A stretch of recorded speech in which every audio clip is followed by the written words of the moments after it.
Throughout history, mankind has looked to prophets, seers, and visionaries for glimpses into the future. But of all those who ever dared to predict what lies ahead, few have left a mark as deep and mysterious as Michel de Nostradamus, better known to the world as Nostradamus. His cryptic quatrains, written in the 16th century, continue to stir debates, inspire curiosity, and ignite fear. And now, as we stand on the edge of uncertain times, many believe that one of his hidden prophecies points directly to September, a month that could shake the earth itself. Think about that for a moment. The month of September, a month that often marks change, endings, and beginnings. It's when seasons shift, when harvests arrive, and when civilizations throughout history have celebrated or trembled at the turning of time. And yet, within Nostradamus' verses, there are chilling references to September as a time when the earth itself groans, when the sky darkens, and when great powers are humbled. Why September? Why this period in particular? For centuries, scholars have pored over Nostradamus' writings, trying to decode his cryptic warnings. Some see them as allegory, others as coincidence, but many argue that when carefully studied, his words align with specific historical events that shaped humanity. Wars, revolutions, natural disasters, all seemingly hinted at in his prophetic quatrains. And now, as the world faces rising tensions, unprecedented natural disasters, and global instability, the whispers return. Did Nostradamus foresee what is coming this very September? Imagine its storms tearing across continents, earthquakes shaking cities, wildfires devouring lands, and nations on the brink of war, all colliding in a single month. Prophecy or coincidence? That's the question people are asking, and that's what we are going to explore in this video. We will take you deep into the verses of Nostradamus, uncovering the hidden prophecy connected to September, examining past historical connections, and exploring the chilling possibilities for our present day. This isn't just about predictions. It's about how humanity interprets patterns, how fear drives us, and how prophecy has the strange power to shape reality. Let's start with who Nostradamus was. Born in December 1503 in Saint-Rare-Midi province, France, Nostradamus lived in a world torn by plagues, wars, and political chaos. He trained as a physician and became known for helping plague victims with remedies that, at the time, seemed almost miraculous. But beyond medicine, he was fascinated by astrology, history, and ancient texts.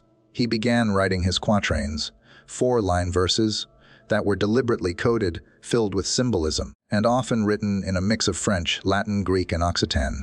His intent, many scholars believe, was to hide his true meaning from authorities while allowing the initiated to grasp his vision.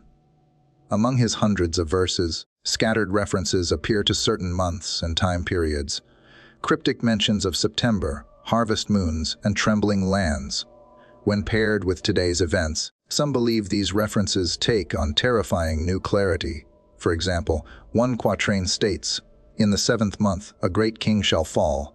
In the harvest time, the earth shall tremble. The people will cry to the heavens, and fire shall consume the new city." While Nostradamus' language is always symbolic, researchers have linked these words to past September tragedies, from the fall of leaders to devastating earthquakes and fires. But some argue the words still point to a future September unlike any we've seen before. And here's where it gets unsettling. In recent years, September has indeed been a month of global upheaval. Financial crashes, wars erupting, terrorist attacks, natural disasters, time and again, September marks a turning point. Is this simply coincidence? Or is there something cyclical, something deeply prophetic about this month? For those who study prophecy, September is tied to the harvest cycle, the Jewish calendar, and even ancient festivals that signaled endings and new beginnings. The Feast of Trumpets, celebrated in the Hebrew tradition, often falls in September and is linked to themes of judgment, awakening, and even the sound of the last trumpet in biblical prophecy. Combine this with Nostradamus' cryptic warnings, and suddenly, September becomes more than just a month. It becomes a symbol of divine reckoning. Now pause for a moment.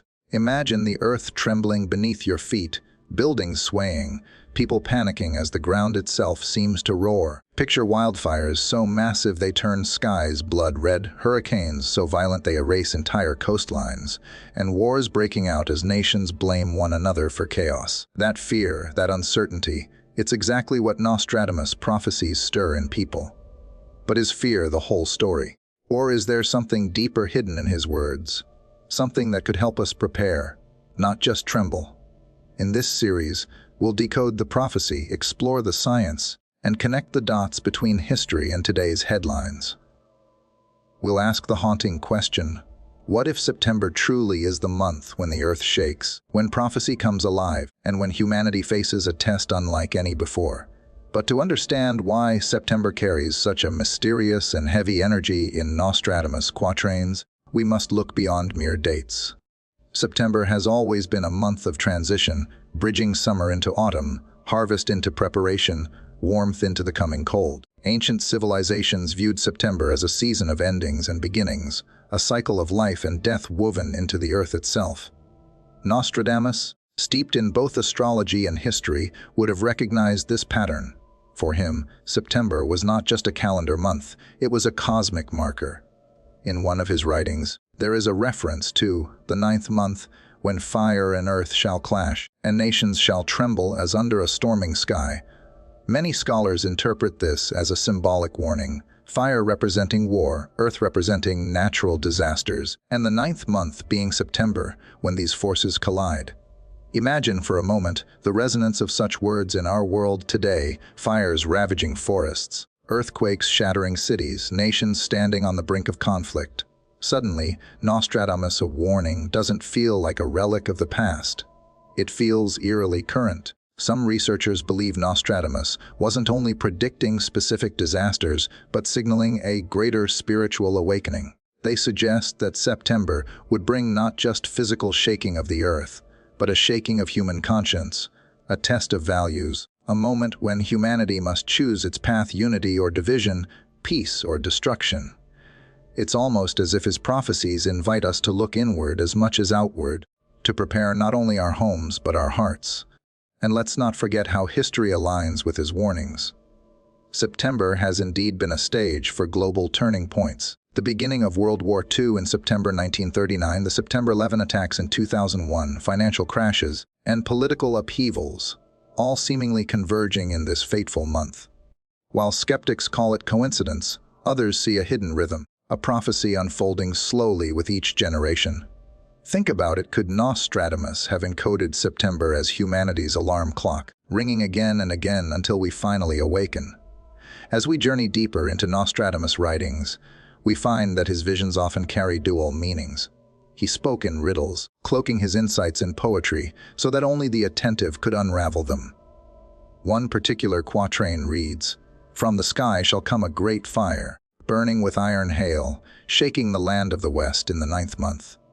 At first glance, this might sound like pure imagination, but when you compare it to the reality of modern events, the image is haunting. Could this be a cryptic foretelling of meteor strikes, volcanic eruptions, or perhaps even the rise of advanced weaponry raining destruction from above?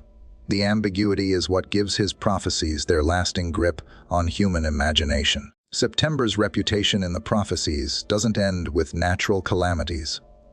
Nostradamus hinted at political upheavals, moments when leaders would fall, and when empires built on arrogance would crumble under their own weight.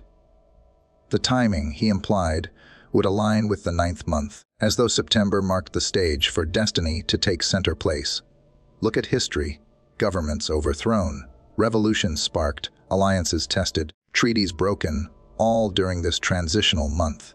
It is as if September is cursed to hold the mirror of truth to power. But here is where the prophecy takes on an even stranger twist. Some interpretations suggest that Nostradamus foresaw September not just as a month of disaster, but as a portal, a turning point where the boundaries between the physical and the spiritual grow thinner. According to this belief, events that happen in September are not random. They are infused with deeper meaning, guiding humanity's collective path. Think of it like this: every earthquake, every fire, every political collapse in September is a signpost pointing us toward decisions we must make about the future. There are also those who say that Nostradamus predicted a great leader would rise during September, someone who would either bring salvation or further chaos. He described this figure in shadowy terms, sometimes as a savior, sometimes as a tyrant. And isn't that the duality of human history? For every leader who brings peace, another emerges with war. The question is, when the earth shakes again in September, which leader will rise? The one who unites, or the one who divides? These words carry weight because when we look at our world today, the signs are impossible to ignore. Wars rage, economies teeter, the environment groans under pressure. Could it be that the September Nostradamus spoke of is not bound to one single year, but a recurring cycle, a warning that reawakens in times of global tension? As we reach the climax of Nostradamus' mysterious prophecy, one thing becomes clear. September was never meant to be read as just another month on the calendar. In his cryptic verses, he spoke of a time when the world would tremble, when silence would be broken by the roar of fire, and when the old order of things would collapse under the weight of its own corruption. But beyond the destruction, he also hinted at renewal, a rebirth rising from the ashes. One of his most chilling quatrains states, "In the 9th month, the earth shall open, and voices long buried shall rise again." Scholars have argued over this for centuries. Some believe it describes literal earthquakes, graves disturbed by the shifting ground. Others suggest it's symbolic, a collective awakening of humanity, a voice demanding justice, change, and truth. And isn't that what we see in our world today? People rising, demanding to be heard, shaking the very foundations of governments and systems that thought themselves untouchable. But Nostradamus didn't stop with warning us. He urged that every cycle of shaking leads to choice. If September shakes the earth, then humanity decides what rises after the shaking. Will it be fear, chaos, and division, or wisdom, unity, and resilience? That is the true test embedded in his prophecy. What makes these words even more unsettling is how often history echoes them. Time after time, September has carried moments that changed the world: attacks, collapses, revolutions, natural disasters. They arrive like clockwork, as though the month is marked on destiny's calendar. And every time it happens, people return to Nostradamus' verses, searching for clues, desperate to know if he truly saw it coming. So when we say, September will shake the earth, it isn't just poetry. It is a reminder that we are living in a world where the balance is fragile, where tomorrow can turn everything upside down. Perhaps Nostradamus did not mean to terrify us, but to prepare us, to sharpen our awareness, to remind us that destiny is not set in stone. The earth may shake, the sky may burn, but how we rise from the ruins is what truly matters. Maybe, just maybe, the hidden prophecy of September is not about doom at all, but about awakening, because every collapse clears the ground for something new to be built. And if history has taught us anything, it is this: after the shaking comes the rebuilding, and after the darkness comes the dawn. So the question isn't whether Nostradamus was right. The real question is, when September shakes again, will we be ready?